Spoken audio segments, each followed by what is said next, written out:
నమస్కారం. లక్ష్మి చెప్పే కథలకు స్వాగతం. వీణులతో వీక్షించటానికి సిద్ధం కండి.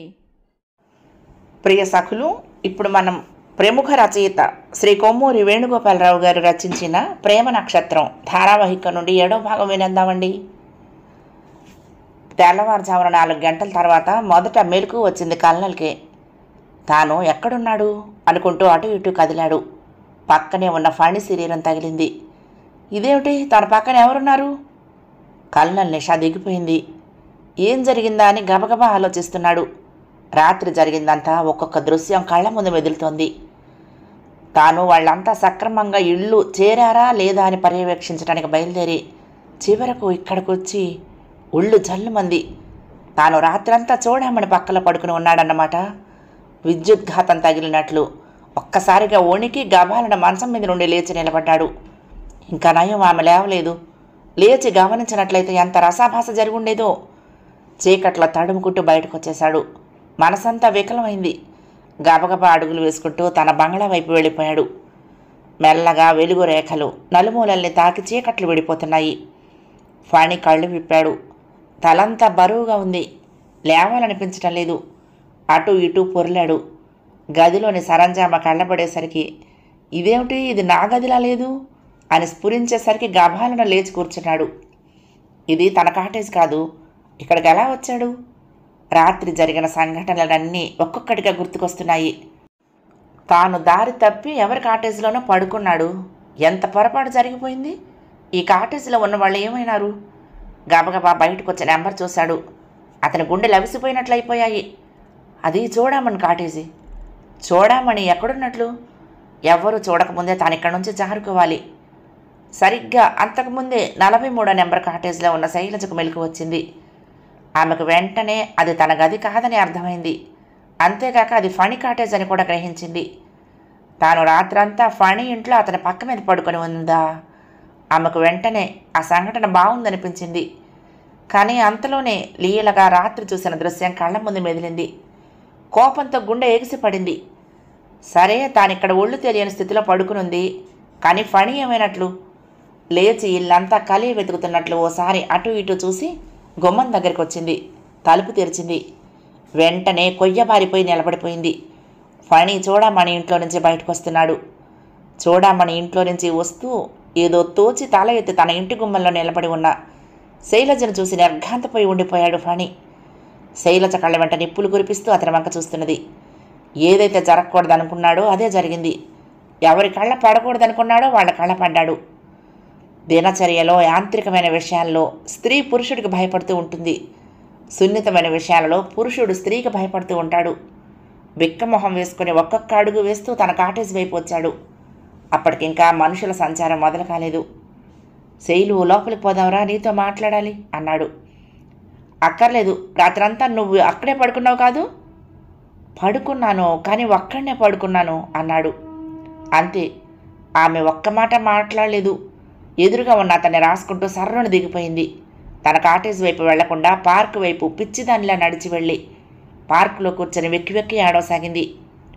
ఫణి చేష్టలు ఉడిగినట్టు 1 నిమిషం అక్కడే నిలబడిపోయాడు. తర్వాత తేరుకుని ఓ నిట్టూర్పు విడిచి లోపలికి వెళ్ళి తలుపులేసుకున్నాడు. 34 కాటేజ్లో పడుకుని ఉన్న చూడామణి కళ్ళు విప్పింది. వెంటనే ఆమె ఆలోచన చురుగ్గా పనిచేసింది. తాను ఇంట్లో లేదు. రాత్రి జరిగిందంతా సినిమా రీలులా మనసులో గబగబా తిరుగుతోంది. గబాలన మంచం మీద నుంచి లేచి బయటకొచ్చి చూసుకునేసరికి సిగ్గుతో చచ్చిన చావయింది.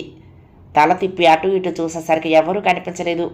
గప్చుప్గా యువతలకొచ్చి చల్లగా తన కాటేజీలోకి వెళ్ళిపోయింది. కల్నల్ తన బంగళాలో అటు ఇటు తిరుగుతూ చిందులు తొక్కుతున్నాడు. ఆల్కహాల్కు విరుగుడు కనిపెట్టమంటే అంతకంటే ప్రమాదకరమైన మందు కనిపెడతాడా? రాత్రి అంత రభస జరిగింది. దీని గురించి బయటకు వస్తే ఏమైనా ఉందా? రాముణ్ణి పిలిచి అర్జెంటుగా ఫణిని పిలుచుకురమ్మన్నాడు. అతను వచ్చే వరకు పైపు కాలుస్తూ అసహనంగా అటు ఇటు తిరుగుతూనే ఉన్నాడు. తన కోసం ఎందుకు కబురు చేశాడో ఫణికి తెలుసు. ఎదురుగుండా తప్పు చేసినట్లు నిలబడ్డాడు. మిస్టర్ ఫణీంద్ర, నేను అడిగిందేంటి, మీరు కనిపెట్టిందేంటి? What nonsense you have done? Sorry sir, పొరపాటు జరిగిపోయింది. ఇదేమన్నా చిన్న పొరపాటా? ఈ ట్యాబ్లెట్లు మార్కెట్లోకి వెళ్తే ఎంత అనర్థం జరుగుతుందో ఊహించారా? ఎన్ని వేలు లక్షల మంది ఆల్కహాల్కు అలవాటు పడినట్లు ఈ మాయదారు ట్యాబ్లెట్ల అలవాటుకు లోనై దానికి ఎలా బానిసైపోతారు ఆలోచించారా? ఇలాంటి ట్యాబ్లెట్లు ఇంజక్షన్ల కోసమే కొంతమంది పేషెంట్లు డాక్టర్ల చుట్టూ ఉన్మత్తుల్లాగా తిరుగుతారని తెలీదా? దేశంలో మరికొన్ని లక్షల మంది ఉన్మత్తుల్ని తయారు చేయడానికి మన కంపెనీ మూల కారణం అవుతుందా? సార్, ఎక్స్క్యూజ్ మీ సార్, నా ప్రయోగం విఫలమైంది. నేను చేసింది పెద్ద తప్పిదమే. మిస్టర్ ఫణీంద్ర, మీరు తయారు చేసిన మెడిసిన్ ఎంతుంది? చాలానే ఉంది sir. Destroy that, you can go. Phani వెళ్ళిపోయాక కల్నల్ చాలా అసహనంగా గడిపాడు. అతని మనసేం బాగలేదు. క్రమంగా అతని ఆలోచనలు చూడమణి వైపు మళ్ళాయి. రాత్రి తను అంత అసభ్యంగా ప్రవర్తించాడేమిటి? లీలగా ఏవో దృశ్యాలు గుర్తొస్తున్నాయి.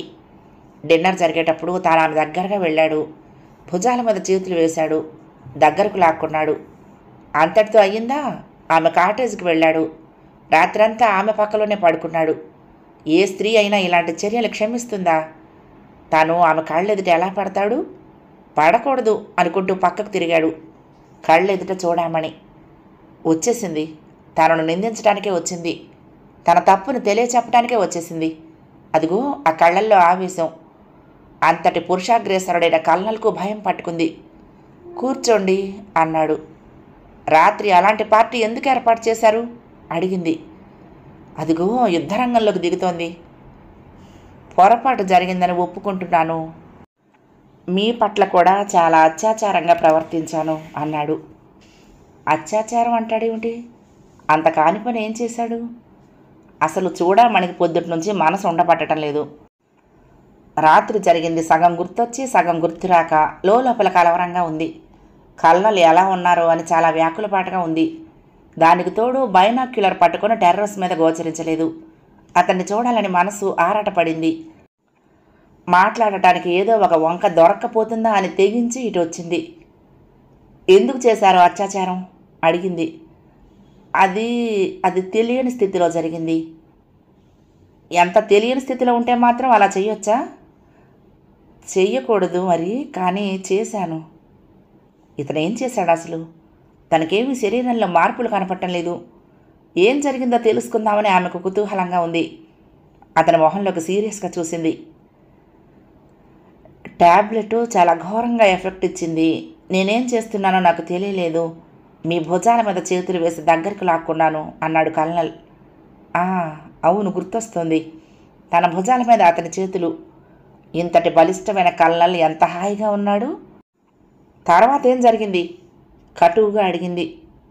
కొంచెం దగ్గరగా వచ్చాను, కానీ ఇంతలోనే మీరు తోసేశారనుకుంటాను.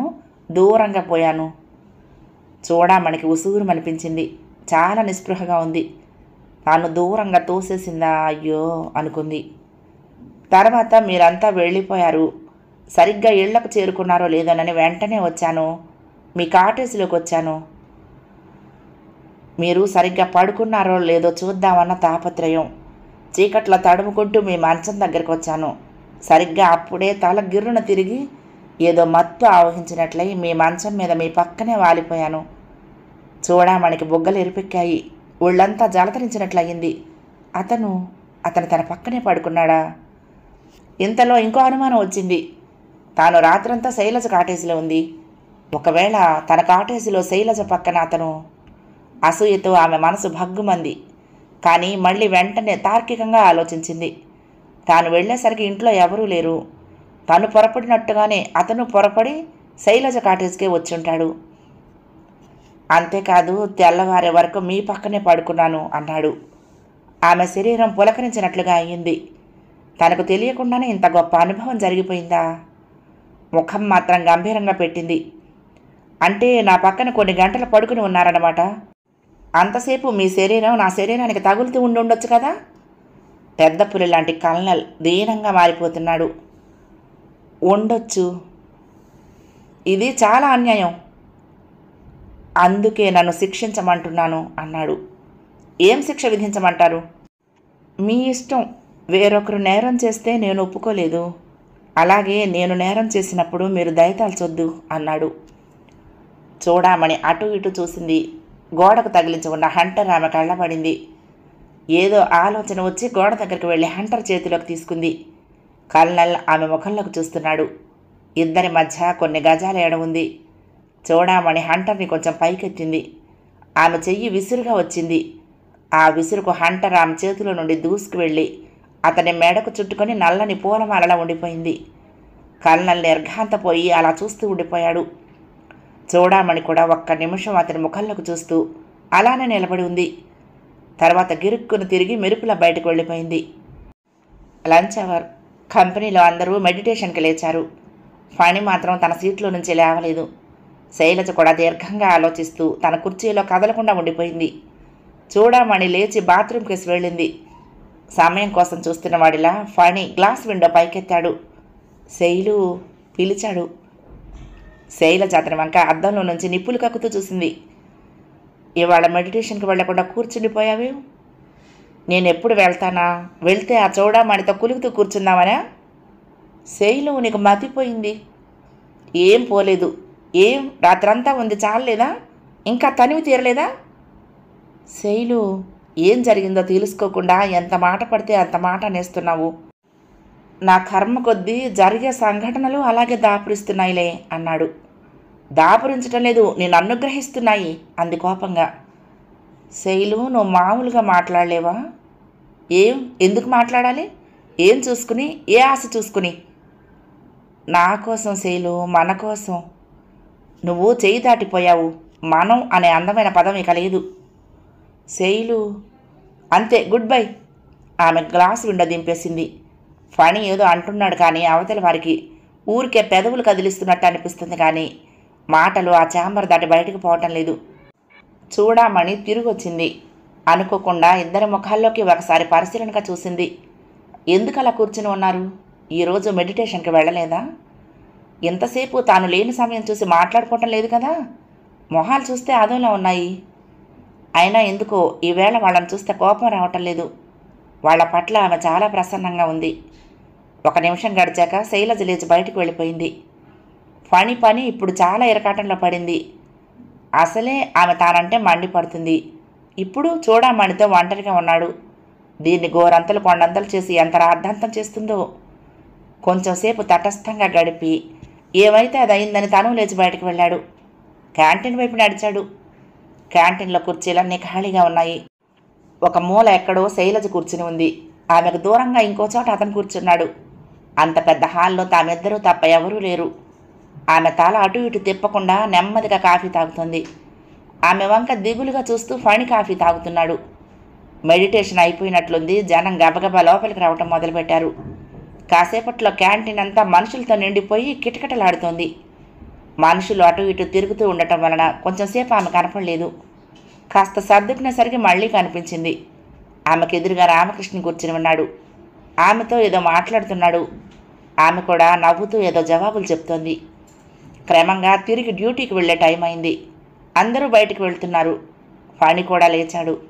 శైలజ ఎక్కడుందో కనపడటం లేదు. బయటకు వచ్చి నిస్త్రాణంగా నడుస్తున్నాడు. భుజం మీద ఎవరితో చేయి పడింది. తల పక్కకు తిప్పి చూసేసరికి రామకృష్ణ. ఏం బ్రదర్ కనపడటం లేదు, రీసెర్చ్లో మునిగిపోయావా అడిగాడు. లేదు అన్నాడు పొడిగా ఫణి. అన్నట్టు దాని గురించి ఏం చేశావు? దేని గురించి? అయ్యో మర్చిపోయావా, నా ప్రేమలేఖ. ఇహ వీడు తనను వదిలిపెట్టడా? అయినా ప్రేమలేఖతో ఏం పని? డైరెక్ట్గానే మంతనాలు సాగిస్తున్నాడుగా. మాట్లాడవేం బ్రదర్, ఇంకా మూడు రాలేదా? ఒళ్ళు మండిపోతోంది ఫణికి. వస్తువులు విసిరి కొట్టడానికి ఏమీ కనపడటం లేదు. ఇప్పుడిప్పుడే కనపడుతోంది బ్రదర్. ఈ టైంలోనే ఘాట్ అయింది. ఒక్కటి తయారు చేసావా? ఇక చూసుకో. అతనికి జవాబు చెప్పకుండా గబగబా అక్కడి నుంచి వెళ్ళిపోయాడు. లోపలికి వెళ్ళేసరికి శైలజ ఆమె సీట్లో కూర్చుని ఉంది. వెళ్ళి కూర్చున్నాడు ఫణి. అతనికి దుస్సహంగా, దుఃఖంగా, అసహనంగా, అక్కసుగా ఉంది. బాధగా, రోతగా, కోపంగా, మంటగా, దారుణంగా, భరించలేనట్టుగా ఉంది. ఏమిటి తిప్పలు? ఎందుకు ఇన్ని కష్టాలు? ఇక ఈ వాతావరణాన్ని దిగమింగుతూ ఈ ఉద్యోగాన్ని తను చెయ్యలేడు. ఇంత నిర్దాక్షిణ్యంగా ఆత్మను చంపుకోలేడు. ఈ నరకాన్ని భరించలేడు. ఉద్యోగానికి రాజీనామా చేసి ఇక్కడి నుంచి వెళ్ళిపోవాలి. శైలజను కూడా తీసుకువెళ్ళిపోవాలి. రానంటే బలవంతంగానైనా తీసుకువెళ్ళిపోవాలి. మొండికేస్తుందా? తను అధికారం ప్రదర్శిస్తాడు. జేబులో నుండి పెన్ను తీసి ఓ తెల్ల కాగితం దగ్గరకు లాక్కుని ఉద్రేకంగా రిజిగ్నేషన్ లెటర్ రాయటం మొదలుపెట్టాడు. మామూలుగా 5ంటికి ఆఫీస్ అయిపోతుంది, అదైతే మళ్ళీ కల్నల్ ఇంటికి వెళ్ళిపోతాడని 10 నిమిషాల ముందుగానే అతని ఆఫీస్ రూమ్కి బయలుదేరాడు ఫణి. రిసెప్షన్లో కమలామణి కూర్చుని ఉంది. అతన్ని చూసి నవ్వింది. ఏమిటి ఇలా వచ్చారు అంది. బాస్ కోసం. లేరుగా. అదేమిటి అప్పుడే ఇంటికి వెళ్ళిపోయారా? లేదు, ఊరెళ్ళారు. ఏ ఊరు? తెలీదు, నెల్లూరు నుండి ట్రంకాలు వచ్చింది. ఆయన ఎవరితోనన్నా ఫోన్లో మాట్లాడుతున్నప్పుడు నేను వినకూడదు. 12 గంటలకు బయటకు వెళ్తూ పరశురాముని పిలిచి, నేను అర్జెంటుగా ఊరు వెళ్తున్నాను, రేపు పొద్దుటికల్లా వస్తాను, గోర్ఖా సెలవులో ఉన్నాడు, నైట్ డ్యూటీ నువ్వు చెయ్యి అనటం విన్నాను. జీప్లో వెళ్ళారు చెప్పింది కమలామణి. సరే అని ఫణి బయటకు వచ్చి తన కాటేజ్ కేసి బయలుదేరాడు. కాటేజ్ చేరుకునేసరికి శైలజ తన ఇంటి ముందు బాల్కనీలో నిలబడి ఉంది. అప్రయత్నంగా అటు చూశాడు. ఆమె అతని కేసే చూస్తోంది. చప్పున తల తిప్పేసుకుని తలుపు తెరుచుకుని లోపలికి వెళ్తూ అనుకోకుండా మళ్ళీ ఎదుటివైపు చూశాడు.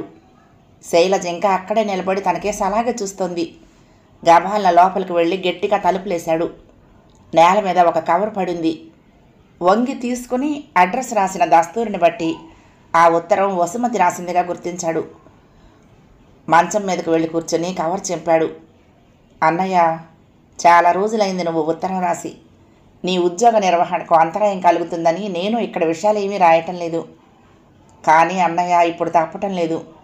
నాకు ట్యూషన్ల మీద వచ్చేది ఇంట్లో ఖర్చుకు ఏమాత్రం సరిపోవటం లేదు. తెల్లారి లేస్తే అన్ని సమస్యలే. చదువులు, ఫీజులు, తిండి, ఇంటి అద్దె. అన్నట్టు ఇంటి అద్దె 3-4 నెలలుగా బకాయి పడిపోయాను. ఇంటైన వచ్చి ఇల్లు ఖాళీ చేయమని గొడవ చేస్తున్నాడు. మరి నీకు అలాగ రాయాలో నాకు తెలియటం లేదు. మన రత్నం ఇప్పుడు చిన్నపిల్ల కాదు, దానికి ఓణీలు అవి కొనాల్సి వస్తుంది. ఇది ఇలా ఉండగా రఘు సరిగ్గా చదవటం లేదు. చెడు స్నేహాలు మరిగి స్కూలుకు తిన్నగా వెళ్ళటం లేదు. సిగరెట్లు కూడా కాలుస్తున్నట్లు అనుమానం. ఈ పరిస్థితుల్లో ఏం చేయాలో తెలియటం లేదు. ఒక్కొక్కసారి రాత్రిలో నిద్ర పట్టక వెర్రిగా ఏడ్చేయాలనిపిస్తుంది. నీకు ఇప్పుడప్పుడే సెలవు దొరకదని నాకు తెలుసు. ఒకే ఒకసారి నీ దగ్గరకు వచ్చి వివరంగా అన్నీ మాట్లాడదామనుంది. హఠాత్తుగా వచ్చినా వచ్చేస్తాను. ఈ విషయాలన్నీ నేను ఉండబట్టలేక రాశాను, కానీ నీ మనసు పాడు చేయాలని కాదు. వసు. అతని మనసంతా కలచివేసినట్లయింది. చదువు పూర్తి చేసి సంపాదన పరుడై ఉండి కుటుంబానికి ఏ విధంగానూ ఉపయోగపడలేకుండా ఉన్నాడు. 6 నెలల గడువు నిండితే గానీ తాము ఇక్కడ నుంచి కదలటానికి వీల్లేదు. ఎదుట ఒక బృహత్తరమైన సమస్య ఉంది. చెల్లెలి కార్యదక్షత మీద నమ్మకం ఉంది. అందుకే ఇన్నాళ్ళు బాధ్యత ఆమెకు వదిలేసి ఊరుకున్నాడు. కానీ ఇప్పుడు వ్యవహారం బెడిసికొట్టేలా ఉంది. లేచి అల్మరా తెరిచి అకౌంట్ బుక్ తెరిచి తానింతవరకు బ్యాంకులో ఎంత సేవ్ చేశాడో చూసుకున్నాడు. ఖర్చులన్నీ పోను దాదాపు 2,000 దాకా ఉంది. రేపు బ్యాంకుకు వెళ్ళి కొంత డబ్బు డ్రా చేసి చెల్లెలకు పంపించాలి. అక్కడ తన కుటుంబాన్ని ఒక ఆబల మీద వదిలి వచ్చేశాడు. ఇక్కడ ఎవరి కోసమైతే ఇంత త్యాగం చేసి నానా అగచాట్లు పడుతున్నాడో ఆ వ్యక్తి అనుమానాలకే గురవుతున్నాడు. మనసంతా వికలంగా ఉంది. కాసేపు అలా తిరిగొద్దామని గుమ్మం దగ్గరకు వచ్చి తలుపు తీశాడు. టప్పుమని ఏదో వచ్చి చేతికి కొట్టుకుని కింద పడింది. ఏమిటో అని చూసేసరికి కాగితం చుట్టూన్న రాయి. వంగి అందుకున్నాడు. రాయిని చుట్టి ఉన్న కాగితం విప్పాడు. నీతో చాలా మాట్లాడాలి, 1 గంటలో స్టేషన్కి రా, వెయిటింగ్ రూమ్ దగ్గర వెయిట్ చేస్తూ ఉంటాను. శైలజ. ఏమిటిది, కళా నిజమా అనుకుంటూ ఎదురుగా చూశాడు. ఎదురు కాటేజీలో నిలబడి శైలజ అతని వంకే చూస్తోంది. వస్తావుగా అని ప్రశ్నిస్తున్నట్టుగా ఉన్నాయి ఆమె కళ్ళు. ఎందుకు రావాలి? అంతా తానిష్టమేనా? వస్తే మళ్ళీ చీవాట్లు పెట్టడానికా? రాను అన్నట్లు సౌమ్య చేద్దామనుకున్నాడు. వస్తానులే అన్నట్టుగా తాలూపాడు. అతని భావాలన్నీ అర్థమైనట్లు ఆమె సంతోషంతో లోపలికి వెళ్ళిపోయింది. అసలు ఎందుకు రమ్మంది? ఏం మాట్లాడుతుంది? మాట్లాడాలని ఉంటే మధ్యాహ్నం విడాకులు చెట్టుగా ఎందుకు మాట్లాడుతుంది? తానంత తేలిగ్గా ఆమెకు లొంగిపోతున్నాడా? కానీ అతనికి సంతోషంగా ఉంది. స్నానం చేసి గబగబా తేములుదామని లోపలికి వచ్చి తలుపేసుకున్నాడు. 5ంటికి 10 నిమిషాల ముందుగా ఫణి కళ్ళను చూడటానికి వెళ్ళినప్పుడు చూడమని మనసులో అనేక ఆలోచనలు అలుముకుంటున్నాయి. కల్నల్ తన పక్కన పడుకున్నానని అంటున్నాడు, కానీ అతను ఇంకెవరి పక్కలోనో తన కాటేజీలో పడుకున్నాడు. తాను శైలజ కాటేజీలో పడుకుంది రాత్రంతా. మరి శైలజ ఎక్కడున్నట్లు? ఫణి సంగతి ఏమిటి? ఎంత వద్దనుకున్నా ఆమె మనసును బలహీనం చేస్తూ ఈ ఆలోచనలు ఆక్రమిస్తూనే ఉన్నాయి. అంతేకాకుండా తాను రాత్రంతా శైలజ కాటేజీలో ఆమె పక్క మీద పడుకుని ఉండటం ఆమెకు గిల్టీగా ఉంది. 5 అయ్యేసరికి ఇద్దరు తమ తమ ఛాంబర్స్లో నుంచి బయటకొచ్చారు. చూడు శైలజ, వసారాలో ఆమె ముందు నుంచి దాటి వెళ్ళిపోతున్న శైలజ పిలుపు విని ఆగిపోయింది. నిన్న రాత్రి ఎంతోసేపు పక్కపక్కన కూర్చున్న డిన్నర్లో పాల్గొన్నా ఈవేళ తిరిగి ఆఫీసులో అంటీ అంటనట్లుగానే రిజర్వ్డ్గానే ఉంది. హఠాత్తుగా ఆమె అలా పిలిచేసరికి ఆశ్చర్యం అనిపించింది. ఆగి ప్రశ్నార్థకంగా ఆమె మొహంలోకి చూసింది. రాత్రి నీ పట్ల చిన్న అపచారం చేశాను శైలజ. అంటే ఫణికి తనకు సంబంధం ఉన్నట్లు ఆమెకు తెలుసునా? నీ ఫణిని రాత్రంతా నేను అని చెప్పబోతున్నదా? శైలజ ఆశ్చర్యపోయింది. నాకు తెలియలేదు. రాత్రి నేను నీ ఇంట్లో నీ పక్క మీద గడిపాను. తెల్లారితే కానీ ఆ సంగతి తెలియలేదు. పొద్దుటి నుండి ఈ విషయం నీకు ఎలా చెప్పాలా అని సంశయిస్తున్నాను. శైలజ ఆంతర్యంలోని మబ్బులు ఒక్కసారిగా విడిపోయినట్లయింది. ఆమె ముఖం వెలుగుతో నిండిపోయింది. ఎంతటి శుభవార్త! పర్వాలేదులేండి అంది బయటకు బెంకంగా. చూడమణికి ఇంకొక విషయం తెలుసుకుందామని ఆతృతగా ఉంది. కానీ శైలజ తేలటం లేదు. పాపం రాత్రంతా నువ్వెక్కడ పడుకున్నావో అంది సానుభూతి ప్రదర్శిస్తున్నట్టు. శైలజ గొంతులో ఏదో అడ్డం పడ్డట్టు అయ్యింది. ఫణి కాటేజీలో అని ఉన్నది ఉన్నట్లు చెప్తే లేనిపోని అపార్థాలకు దారితీస్తుంది. మీ కాటేజీలో అని చెప్తే ఉదయం ఆమె వెళ్ళేసరికి అక్కడ పరిస్థితి ఎలా ఉందో చెప్పమంటారా అంది శైలజ ఏం చెప్పాలో ఆలోచించుకుంటూ. చూడమణికి అనుమానం ఎక్కువైపోతూ ఉంది. రాత్రంతా నాకు అయోమయం అయిపోయింది. నా కాటేజీ గుర్తుపట్టలేకపోయాను. కాలనీ చివరి దాకా నడుచుకుంటూ పార్కులోకి వెళ్ళి కూర్చుని అక్కడ సొమ్మసిల్లి పడిపోయాను. తెల్లారి మెలకు వచ్చాక జరిగింది తలుచుకుంటే ఎంత భయం వేసిందో చెప్పింది శైలజ. చూడమణికి గుండెల్లో నుంచి ఏదో భారం తొలగిపోయినట్లు కొండంత రిలీఫ్ ఫీల్ అయింది. ఆమె మొహం మీద ఒక వెలుగురేఖ పాకింది. పాపం ఎంత అవస్థపడ్డావో కదా అంది జాలి పడుతున్నట్లు. అవునండి, వెళ్తానండి అంది శైలజ ఎప్పుడూ లేనంత నమ్రతగా. చూడమణి తల ఊపింది. ఇద్దరూ వెళ్ళేది పక్కపక్క ఇళ్లకే అయినా ఒకరితో ఒకరి సంబంధం లేనట్లు నడవటం అలవాటు. ఒకనొక విషయంలో ఒకరి పట్ల ఒకరు ప్రసన్నులైనా ఆ అలవాటును మాత్రం దాటిపోలేదు. ఇక అప్పటి నుంచి కొట్టుకుపోతుంది శైలజ మనసు ఫణి ఫణి అని. ఫణి గబగబా స్నానం పూర్తి చేశాడు. ప్యాంటు షర్టు వేసుకున్నాడు. హాయిగా తల దూకున్నాడు. బయటకు వచ్చాడు. శైలజ ఇంటి తలుపులు వేసే ఉన్నాయి. అతను అటుకేసి ఎక్కువసేపు చూడలేదు. తన దారిని తాను ఎక్కడికో పోతున్నట్టు నడుస్తున్నాడు. అతని మనసులో అనేక ఆలోచనలు పరుగు పెడుతున్నాయి. తాను శైలజతో ఎన్నో రోజుల తర్వాత ఏకాంతంగా మాట్లాడబోతున్నాడు. కంపెనీ రూల్స్ ప్రకారం రాత్రి 11 దాటిన తర్వాత కాలనీ బయట ఉండటానికి వీల్లేదు. తామిద్దరూ మాట్లాడుకోవాలి. ఆమెతో కలిసి ఏదైనా హోటల్లో హాయిగా భోజనం చేయాలి. ఎవరూ లేని చోట పక్కపక్కన నడుస్తూ ఎన్నో కబుర్లు చెప్పుకోవాలి. మళ్ళీ ఆమె ఒంటరిగా చీకటి పడ్డాక తిరిగి వస్తే బాగుండదు. మరీ ఆలస్యమైతే గేట్లు మూతపడిపోతాయి. ఇందాక కమలామణి చెప్పిన విషయం గుర్తొచ్చింది. గోర్ఖా సెలవు పెట్టాడు. అతని డ్యూటీ పరశురాం చేస్తున్నాడు. ఏదో ఆలోచన మెరుపులా వచ్చింది ఫణికి. అతని కాళ్ళు పరశురాం ఇంటి వైపు లాక్కెళ్ళాయి. పరశురాం తన చిన్న ఇంట్లో ఒక్కడు నేల మీద కూర్చొని బీడీ కాలుస్తున్నాడు. ఫణిని చూసి తత్తరపాటుతో బీడీ అవతలకు గిరాటేసి లేచి నుంచున్నాడు. ఏంటయ్య గారు ఇలా వచ్చారు అన్నాడు. నీతో పనుండి వచ్చానోయ్. అయ్య బాబోయ్, నాతో పనేటండి? ఎవరితో నన్ను కబురు పెడితే నేనే వచ్చేవాడిని కదటండి. ఇంట్లో ఒక్కడమే ఉన్నావేమిటి? మీ ఆవిడ ఊళ్ళో లేదా? లేదండి, వాళ్ళ నాన్నకు జబ్బుగా ఉంటే చూడటానికి వెళ్ళింది. అవును కానీ అయ్యగారు, తాగుడు మానేయటానికి తామరేదో టాబ్లెట్లు కనిపెడుతున్నారని చెప్పుకున్నారు. దాని సంగతి ఏటైందండి అడిగాడు. ఫణి గతుక్కుమన్నాడు. ట్యాబ్లెట్లా? కనిపెడుతున్నాను అని ఇంతలో ఏదో ఉపాయంతో వచ్చి అసలు తాగితే ఎలా ఉంటుందో, తాగుడు అనేది శరీరం మీద ఎలా పనిచేస్తుందో తెలుసుకోకుండా ఆ మందు కనిపెట్టడం కష్టంగా ఉంది మరి అన్నాడు. అయ్య బాబో, ఈ గొప్ప చిక్కే వచ్చి పడిందండి. పోనీ 2 పెగ్గులు వేసుకొని చూడపోయారా అండి అన్నాడు. అలవాట్లేదేమో, కుదరట్లేదయ్యా. పోనీ నువ్వు చెబుతావేంటి? ఏంటండి? తాగినప్పుడు ఎలా ఉంటుందో, మెదడు ఎలా పనిచేస్తుందో చెప్తావా? అదా అండి, ఆల్రెడీగా చెప్పగలను. మరి కరెక్ట్గా చెప్పాలంటే మీరేం అనుకోకపోతే మందు వేసుకోకుండా చెప్పలేనండి. అసలు మీకు అర్థం కావాలంటే మందు వేసుకుని అది ఎట్లా పనిచేస్తుందో చూపించాలండి అన్నాడు. ఈవేళ పరశురాం జేబులో డబ్బులు లేవు. దాని గురించే బీడీ కాలుస్తూ ఇందాకటి నుండి ఆలోచిస్తున్నాడు. ఒక పక్క అయ్యగారు తనకు కాలనీ కాపలా బాధ్యత అప్పచెప్పిపోయారని భయంగానే ఉంది. కానీ మందు పేరు వినగానే ఒళ్ళు మర్చిపోతున్నాడు. ఫణి జేబులో నుంచి 10 రూపాయల నోటు తీశాడు. ఇది కేవలం తాగుడు దుష్ఫలితాలు తెలుసుకోవటానికే. ప్రయోగం అన్నమాట, ప్రయోగం అన్నాడు ఫణి. అయ్య బాబో, నాకు తెలదేటండి. అసలు మందంటే ఏంటో, అందులోని చెడేంటో తెలుసుకోవటానికేనండి ఇవాళ పుచ్చుకోవటం. పరశురాం ఆ నోటు వంక ఆశగా చూస్తూ అన్నాడు. చూడు, నాకు ఈరోజు ఊళ్ళో అర్జెంటు పనుంది, కాస్త ఆలస్యంగా వచ్చినా గేటు వేయకూడదు అన్నాడు ఫణి. అలాగేనండి. మరి కుక్కలు అడిగాడు ఫణి. కుక్కల్ని వదిలిపెట్టకూడదండి అన్నాడు పరశురాం తానే. గుడ్ అని ఫణి నోట్ అందించాడు. అతనికి తన చర్య బాధ కలిగించకపోలేదు. కానీ దానికి ప్రాయశ్చిత్తం తర్వాత చేసుకుందాంలే అనుకున్నాడు.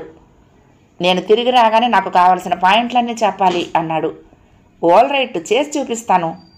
ఫణి అతను భుజం తట్టి కుక్కల విషయం మర్చిపోకు అని మరొకసారి హెచ్చరించి అక్కడి నుంచి కదిలాడు. ఫణి స్టేషన్కి వెళ్ళేసరికి చీకటి పడింది. ప్లాట్ఫామ్స్ అన్నీ విద్యుత్ దీపాలతో వెలిగిపోతున్నాయి.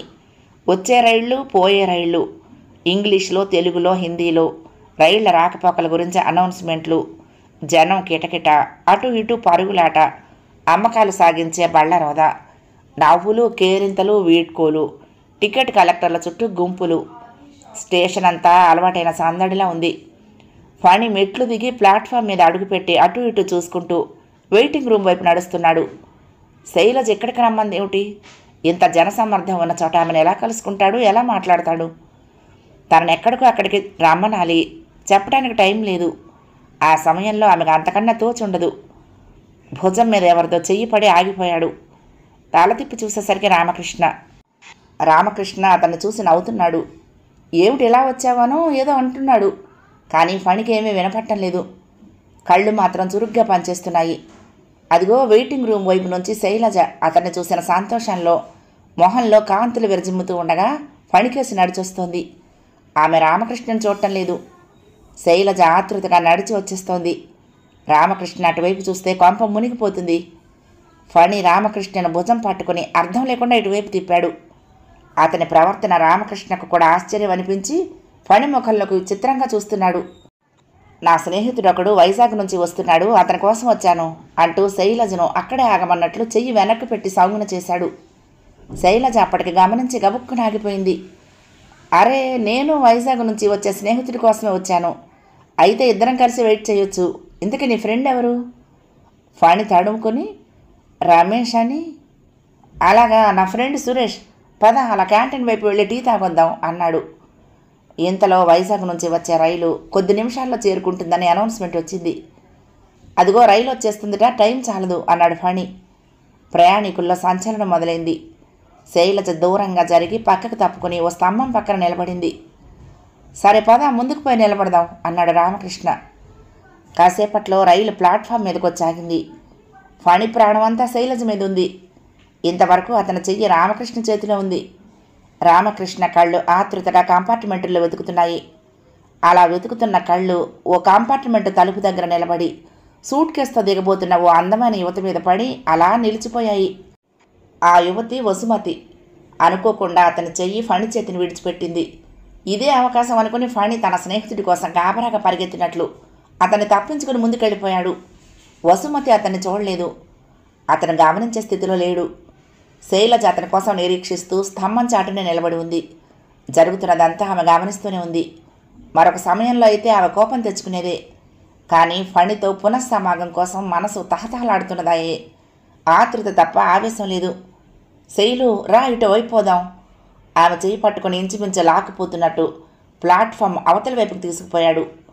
కానీ ఏకాంతం ఎక్కడ దొరుకుతుంది? విజయవాడ రైల్వే స్టేషన్లో పగలు కానీ రాత్రి కానీ ఏ ప్లాట్ఫామ్ అయినా కానీ ఎప్పుడు జనం కిక్కిరిసి ఉంటారు. తాము రాంగ్ ప్లేస్ సెలెక్ట్ చేసుకున్నారా? ఒక్క రామకృష్ణని తప్పించుకుంటే తప్పించుకున్నారు. ఇంతమందిలో తెలిసిన వాళ్ళు ఎవరైనా ఉండరా? ఏకాంతాన్ని వెతుక్కుంటూ అలా ముందుకు పోతూనే ఉన్నారు. ఇంచుమించు ప్లాట్ఫామ్ చివరికి వచ్చేశారు. అక్కడ ఓ కంపార్ట్మెంట్ విడిగా ఆగుంది. స్టేషన్ దీపాల వెలుగులో ఆ పెట్టెలో ఎవరూ లేకపోవటం కనిపించింది.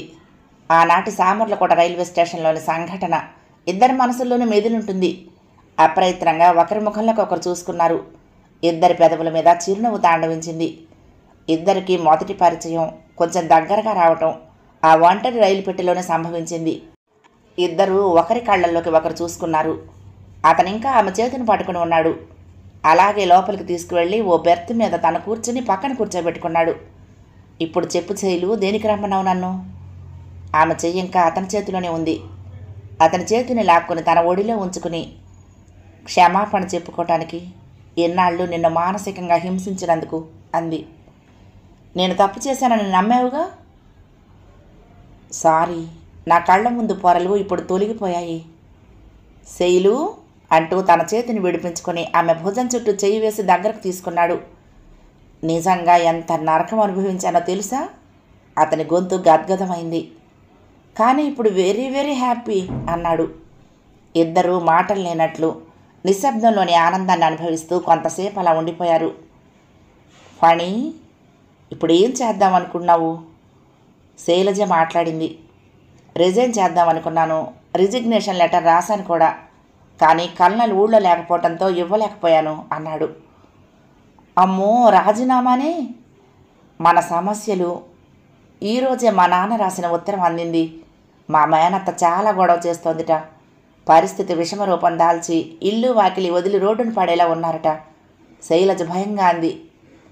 వసు ఉత్తరం కూడా ఇవాళే అందింది శైలు. అక్కడ పరిస్థితులు బాగోలేవు. ఇంకా చాలా రాసేదే. ఉత్తరాలు ఇక్కడ తనిఖీ చేయబడి కానీ మనకు రావని, మన విషయం బయటపడకుండా చాలా జాగ్రత్తగా రాసింది అన్నాడు. ఫణి, మనిద్దరి ఇంటి పరిస్థితులు చక్కబడేదాకా కొన్నాళ్ళు మనం ఈ కష్టాలు అనుభవించాలి, తప్పదు. అమ్మో, ఇంకా ఎన్నాళ్ళు శైలు, నా చేత కావటం లేదు. మరొక మార్గం లేదు ఫణి. ఇన్ని ఆంక్షలు భరిస్తూనా అనుక్షణం ఎదురెదురుగా ఉండి ఈ ఎడబాటు ఇంకా కొన్నాళ్ళు సహించాలా అన్నాడు. శైలజ మాట్లాడలేదు. మాట్లాడమేం అంటూ చేతిని మరింత గట్టిగా అదిమి ఇంకా దగ్గరకు లాక్కున్నాడు. సారీ ఫణి, ఎన్ని మాటలు అనేశాను. వాడెవన్నో అనవసరంగా పొగిడి నవ్వుతూ మాట్లాడి నిన్ను ఎంత కష్టపెట్టేశాను. భయపడిపోయాను శైలు. నువ్వు నాకు పూర్తిగా ఎడమైపోతావని నిజంగా హడలిపోయాను అన్నాడు. ఫణి నిజంగా నావాడు, ముమ్మాటికి నావాడు అంది శైలజ. మళ్ళీ ఇలాంటి రోజు వస్తుందా అని ఎంతో సందేహించాను. ఇది కల కాదు కదా శైలు? ఒక రకంగా వాళ్ళు కలల్లో తేలిపోతున్నారు. ఒకరి పక్కన ఒకరు, ఒకరి గుండెల మీద తలవాల్చి ఒకరు. పరవశత్వంలో, మైకంలో, అమాయకమైన తన్మయ అవస్థలో కాలం తెలియలేదు. అయితేనే జరుగుతుంది తెలియలేదు. ఆ రైలు పెట్టెకు ఇంజన్ గుద్దుకుని ఎటో ఈడ్చుకుపోయిన సంగతి తెలియలేదు. కాసేపటి తర్వాత మళ్ళీ తీసుకొచ్చి ఏదో రైలు కంటించిన సంగతి తెలియలేదు. 7వ భాగం సమాప్తం. ప్రియ సఖులు, ఈ కథ మీకు నచ్చితే తప్పకుండా లైక్ చేయండి, షేర్ చేయండి, కామెంట్ చేయండి, సబ్స్క్రైబ్ చేసుకుని నన్ను ఎంకరేజ్ చేయండి. ఉంటానండి. ప్రేమతో లక్ష్మి, కృష్ణాతీరం దుర్గమ్మ సన్నిధానం. నమస్తే.